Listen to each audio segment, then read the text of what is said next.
Assalamualaikum warahmatullahi wabarakatuh. Apa kabar kalian semua, anak-anakku yang baik dan soleh dan soleha? Mudah-mudahan kalian semua senantiasa dalam keadaan baik-baik saja, sehat-sehat saja di bawah lindungan Allah Subhanahu wa Ta'ala. Berjumpa lagi dengan saya dalam tema merenungkan kekuasaan Allah Subhanahu wa Ta'ala dan menggapai rahmatnya pada pelajaran Al-Quran hadis kelas 7 bab 2 bagian 2 bersama saya Taufik Husain. Baik anak-anakku sekalian, seperti biasa sebelum kita membahas, saya akan sampaikan kompetensi dasar yang akan kita peroleh dari membahas materi. Yang pertama, kompetensi dasar dari KI 3 yaitu menganalisis. Diharapkan kalian bisa menganalisis isi kandungan Quran Surat Asy-Syams ayat 1-10 dan Quran Surat Ali Imran ayat 190. Sedangkan untuk KD kompetensi dasar dari KI 4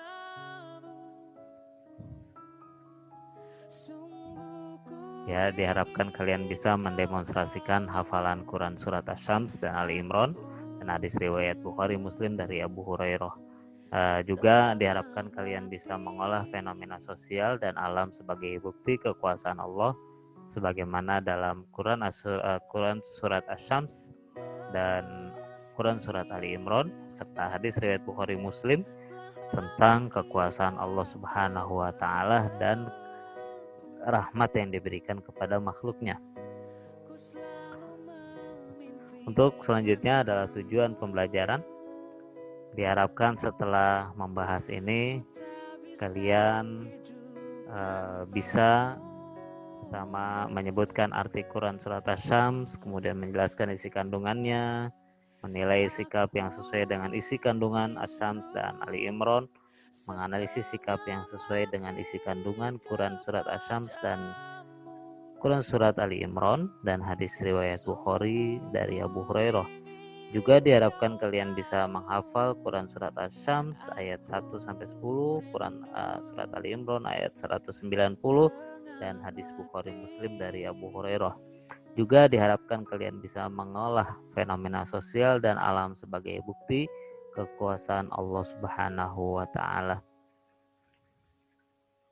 Baik anak-anakku sekalian, kita perhatikan peta konsep kita pada bab ini yang menjelaskan tentang posisi kita saat ini ada di mana gitu ya. Yang pertama, ini sudah kita bahas tentang Quran Surat Asy-Syams ayat 1-10 di bab 2 bagian pertama.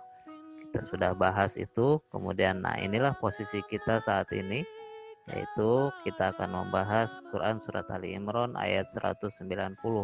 Nanti kita lihat teksnya, lihat terjemahnya, lihat isi kandungannya, dan juga lihat asbabun nuzulnya. Nanti sekaligus pada bagian ini kita akan membahas tentang hadis riwayat Bukhari Muslim. Ya, hadis riwayat Bukhari Muslim. Kita bahas langsung nanti di bab ini ya. Baik, untuk selanjutnya, sebelum kita mempelajari materi kita pada hari ini, ada baiknya kalau kita memulai dengan membaca basmalah. Bismillahirrahmanirrahim. Rabbi zidni ilma warzuqni fahma. Kita langsung masuk pembahasan Al-Quran Surat Ali Imran ayat 190. Kita lihat, inilah bunyinya. Saya akan bacakan. Saya harap kalian memperhatikan dan mengikuti apa yang saya baca ya. A'udzu billahi minasyaitonir rajim. Bismillahirrahmanirrahim. Inna fi khalqis samawati wal ardi wa ikhtilafil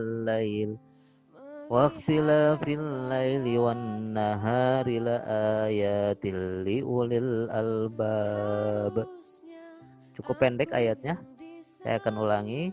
dan kalian bisa mengikutinya. Bisa ini kita baca dalam satu nafas ini ya, karena tidak ada tanda wakaf sebenarnya, jadi kita baca ini dengan satu kali nafas.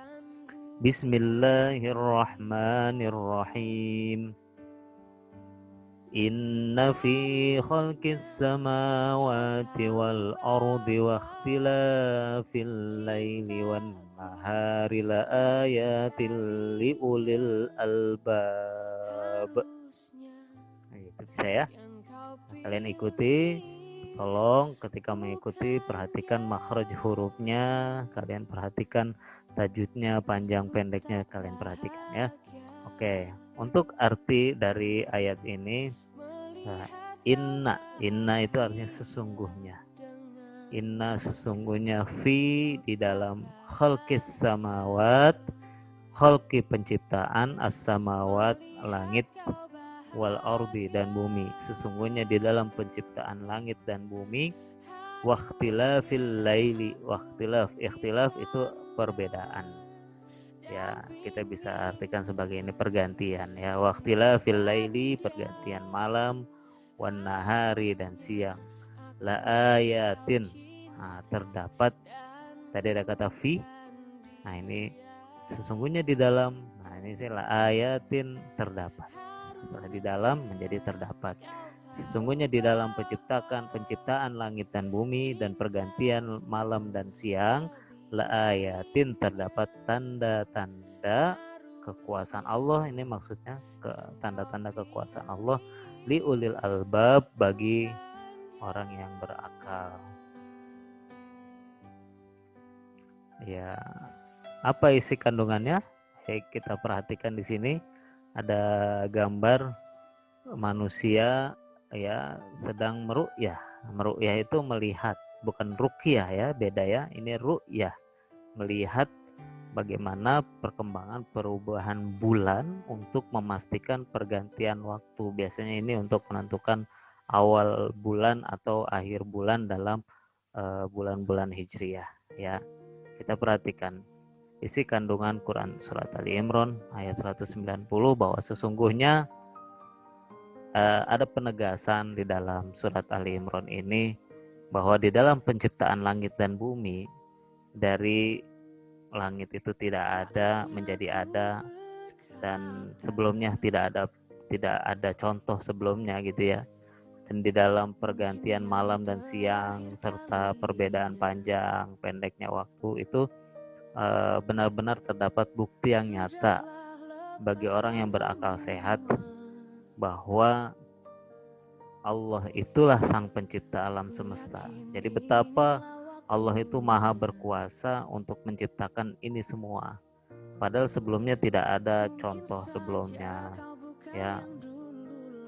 Dari tidak ada menjadi ada itu menunjukkan bahwa Allah lah sang maha pencipta alam semesta yang maha kuasa. Oleh karena itu hanya Allah lah yang berhak disembah, karena Allah yang menciptakan kita, menciptakan alam semesta dan lain sebagainya. Sebagaimana telah dijelaskan pada bagian 1 yang lalu, ada 7 fenomena alam yang semuanya itu adalah ciptaan Allah dan semuanya tidak ada yang tidak bermanfaat. Semuanya pasti ada manfaatnya. Gitu ya. Nah, kita perhatikan juga. Nah, ini gambarnya, gambar sebelah kiri gambar pagi hari ya, yang sebelah kanan gambar malam hari. Ya, ini menjelaskan tentang pergantian malam dan siang.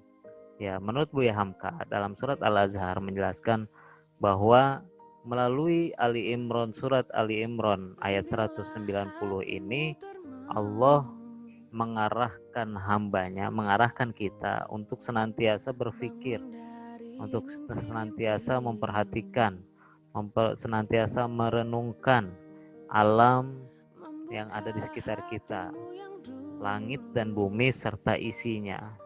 Allah mengarahkan agar kita semua mempergunakan pikiran kita dan memperhatikan pergantian antara siang dan malam, yang itu semuanya penuh dengan tanda-tanda kekuasaan Allah Subhanahu wa taala. Jadi semuanya berputar berdasarkan rotasi, bergantian siang, malam. Kemudian di siang itu kita bisa manfaatkan untuk kerja, dan malam kita bisa manfaatkan untuk istirahat. Kalau binatang, ada yang binatang itu aktifnya pada siang hari, malamnya dia tidur. Tapi ada juga binatang yang aktifnya justru pada malam hari, siang harinya dia tidur. Itu sungguh sebuah fenomena yang luar biasa. Kita juga suruh memperhatikan bagaimana bentuk langit, ya, langit itu diciptakan luar biasa, pemandangan yang indah. Dan ternyata di dalam langit itu tidak hanya sekedar pemandangan, tapi langit itu mengandung atmosfer.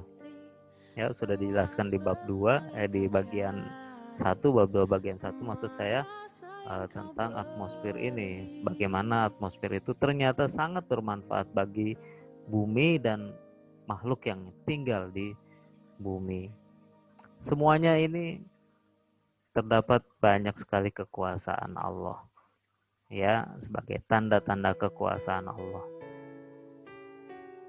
Dan orang yang memahami bahwa penciptaan langit dan bumi serta pergantian siang dan malam itu, bahwa dia memahami bahwa ini merupakan tanda-tanda kekuasaan Allah, itu disebut sebagai ulul albab.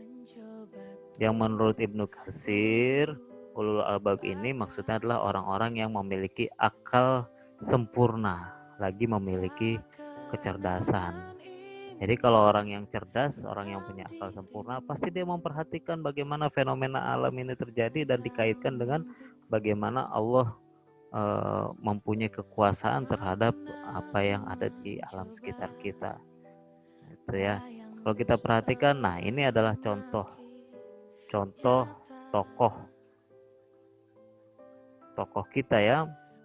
Barangkali kamu udah kenal semua bahwa beliau ini namanya siapa? Ya, beliau ini adalah Profesor Dr. Ing Baharudin Yusuf Habibie, yang beliau ini sungguh sangat jenius. Beliau mempunyai beberapa hak paten tentang hukum penerbangan yang diakui oleh dunia. Beliaulah orang yang pertama kali bisa membuat pesawat di negara kita, Republik Indonesia. Nah, ini kalau kalian mau melihat contoh salah satu orang yang merupakan ulul albab, ya beliau ini. Beliau ini terkenal dengan ungkapannya menyeimbangkan antara imtak dan iptek, menyeimbangkan antara iman dan takwa dan ilmu pengetahuan dan teknologi. Ya, kalau kalian iman dan takwa harus diiringi dengan ilmu pengetahuan. Sebaliknya, kalau kalian punya ilmu pengetahuan harus diimbangi juga dengan iman dan takwa. Ini ungkapan yang sangat viral yang diungkapkan oleh Bapak Profesor Habibie ini, ya. Nah, kalau kalian mau cari idola, ya beliau inilah cocok untuk jadi idola kalian, bagi kalian yang ingin mendapatkan ilmu pengetahuan umum secara luas, secara mendalam, akan tetapi tetap tidak meninggalkan keimanan kalian sebagai seorang muslim. Ya, nah, saya kira itu penjelasan tentang Quran surat Ali Imran ayat 190. Kemudian kita perhatikan selanjutnya adalah sebuah hadis riwayat Bukhari Muslim tentang rahmat Allah Subhanahu wa taala. Ya, bunyinya an Abi Hurairah anin Nabi sallallahu alaihi wasallam qol, dari Abu Hurairah. Abu Hurairah dari Nabi sallallahu alaihi wasallam, Rasulullah SAW bersabda, innallaha lamma qadal haqqa indahu fawqa arsyihi inna rahmati taghlibu ghadabi. Innallaha lamma qadal haqqa indahu fawqa arsyihi inna rahmati taghlibu ghadabi. Inna, sesungguhnya, Allah lamma, ketika, qadal haqqa, menciptakan makhluk, indahu, yang ada di sisinya, fawqa arsyihi, yang ada di atas arsnya, inna rahmati taglibu ghadabi. Inna, sesungguhnya, rahmati, rahmatku, taglibu ghadabi, mengalahkan kemurkaanku. Nah, ini bisa kita lihat, oh sebenarnya di sini sudah ada artinya di sini. Tatkala Allah menciptakan seluruh makhluk, Allah tuliskan di dalam kitabnya, yang kitab itu berada di sisinya di atas arsy, yang isinya adalah sesungguhnya rahmatku mengalahkan kemurkaanku. Jadi Allah itu lebih sayang terhadap makhluknya daripada kemarahannya. Jadi apa-apa selalu didahulukan kasih sayangnya. Karena itu kita ini senantiasa merasakan bagaimana kasih sayang Allah yang diberikan kepada kita dengan cara melihat apa? Bisa melihat nikmatnya, misalnya nikmatnya yang kita tidak bisa hitung jumlahnya, luar biasa. Nikmat Allah itu sebagaimana di dalam Al-Quran juga ditegaskan, wa in ta'uddu ni'matallahi la tuhsuha, bahwa jika kalian menghitung nikmat Allah la tuhsuha, maka kalian tidak akan bisa menghitungnya. Itu Allah betul-betul memberikan nikmatnya kepada kita. Walaupun kita tahu, kita sadar bahwa kita itu sering berbuat dosa, tapi setelah kita berbuat dosa, Allah tidak pernah memutus nikmatnya kepada kita. Selalu terus saja diberikan kepada kita. Padahal kitanya ini kadang-kadang nggak tahu diri ya. Dikasih nikmat luar biasa, tapi kitanya kadang-kadang maksiat. Gitu ya. Nah, ada dua rahmat Allah yang utama, yang tidak pernah terputus. Ya, kita lihat, kita sering membacanya dan kita harus menyadarinya ya. Karena kita sering mengucapkan dalam ucapan ketika kita sholat, ketika kita mau mulai aktivitas yang baik, kita selalu memulai dengan ucapan basmalah, bismillahirrahmanirrahim. Kata bismillahirrahmanirrahim itu mengandung dua rahmat Allah yang utama yang tidak pernah terputus. Yang pertama adalah Ar-Rahman, yang berarti Rahman itu berarti zat yang memiliki rahmat yang agung, yang sebenarnya bisa saja terputus. Ya, bisa saja terputus. Tapi selalu Allah berikan kepada kita semua. Ini maksudnya bisa saja terputus adalah zat yang memiliki rahmat yang luas yang terbentang bagi seluruh makhluk dalam hal rezeki dan kemaslahan hidup mereka. Dan kata ini, Ar-Rahman ini mencakup seluruh umat, baik mukmin maupun kafir. Ya, kasih sayang Allah yang diberikan di dunia ini, tidak peduli orang muslim, tidak peduli orang non muslim, maka kasih sayang Allah diberikan kepada kita. Nah, kenapa ini disampaikan maksudnya terputus? Karena nanti ada Ar-Rahim. Ya, karena ada Ar-Rahim. Terputus ini maksudnya ketika nanti setelah selesai hari kiamat, maka kasih sayang Allah kepada orang non muslim akan terputus gitu ya. Tinggal sisanya adalah Ar-Rahim. Ar-Rahim ini bermakna zat yang memiliki rahmat yang kekal selamanya dan berkelanjutan. Kepada siapa? Ar-Rahim ini hanya spesifik diberikan kepada umat mukmin semata. Jadi kalau sekarang diberikan kasih sayang semua kepada orang mukmin, dan orang yang ghairu mukmin, yang tidak mukmin, diberikan juga nikmat Allah. Tapi ketika hari kiamat selesai, ketika hari kiamat datang, maka kasih sayang Allah terhadap orang yang ghairu mukmin, yang non mukmin akan terputus. Tinggal Ar-Rahim, yaitu kasih sayang Allah untuk orang yang mukmin ya, yang sifatnya kekal selamanya dan berkelanjutan. Ya, itulah dia ya, contoh dari dua rahmat Allah yang utama. Nah, baik, begitulah kira-kira materi kita pada hari ini. Tidak banyak ya, sedikit saja. Saya berharap apa yang saya sampaikan ini ada manfaatnya. Jangan lupa kalian untuk like dan subscribe postingan ini, dan bisa juga kalian share kepada siswa-siswa di sekolah lain agar apa yang saya sampaikan ini bisa bermanfaat, bisa lebih banyak manfaatnya, baik itu bagi diri kalian juga bagi orang-orang di sekitar kalian. Terima kasih atas perhatiannya, luar biasa yang sudah memperhatikan dari awal hingga akhir ya, semoga bermanfaat. Wallahul muwaffiq ila aqwamit thoriq. Assalamualaikum warahmatullahi wabarakatuh.